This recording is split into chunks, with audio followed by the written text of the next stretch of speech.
काय विषय कॉलेजमध्ये. तर नमस्कार म्हणजे स्वागत आहे आपल्या मोकार मोठ्या ब्लॉग मध्ये. तो उठलो सकाळी आंघोळ बिंगू करून जरा सर्दी झाली हो केस वाळून मग काय बसलो जेवायला ओढलो पद्धतशीर मग नीट निघालो कॉलेजला. आता तुम्ही पण म्हणत आजचा ना कसं काय चालले कॉलेजला आमोशा पौर्णिमाला मग पेपर आहे तो आपले नीट निघालो बघा. लागली बघा आपल्याला ट्रॅफिक हो. मग काय आलो कॉलेज. आपल्या पुढल्या काय क्लिपा घेऊ शकलं नाही उशीर झालता. नीट शिरलो होतो वर्गात मग काय सुटला बघा पेपर. आलो बाहेर आता चालले बघा आपण स्टँड वर हो. जाता जाता म्हणलं चहा वगैरे पिऊन जावं. मग चहा काय वगैरे पिलं. मग तिथून आलो बस मध्ये बसलो बघा नीट येऊन. मग काय सोडली आपल्याला बस नाही इथून. तिथून नीट निघालो पुढं तर आलो आपल्या सोसायटी पशी. मग काय आलो वरी बघा. आल्या बॅग वगैरे टाकून गिंबल आणि गॉगल घेतलं.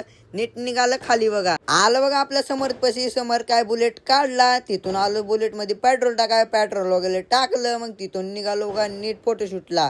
मग आलं बघा आता आपण नांदेड सिटी मध्ये. मग आपण पण एक चक्कर मारून बघितलं. सायलेन्सर लय बेकार आहे हो गाडीचं. नुसता आवाज करला तो. गाडीचा आवाज वॉचमॅन आम्हाला शिव्या द्यायला आलता. म्हणलं 5 मिनिट थांबा फोटोशूट वगैरे करून चालले. मग काय आता आमची फोटोशूट वगैरे झाली. आता नीट निघालो घराकडे. सायलेन्सर कसं आहे बघा ते. मग काय तिथून आलं बघा आपण नीट घरी आल्याला लागले. भूक केलं मॅगी खाल्लं तर बसलो तो लागला होता डोळा. उठलो बघा 7ला. तर ब्लॉग आवडला असेल तर लाईक फॉलो कमेंट शेअर टुकून जावा. चला बाय.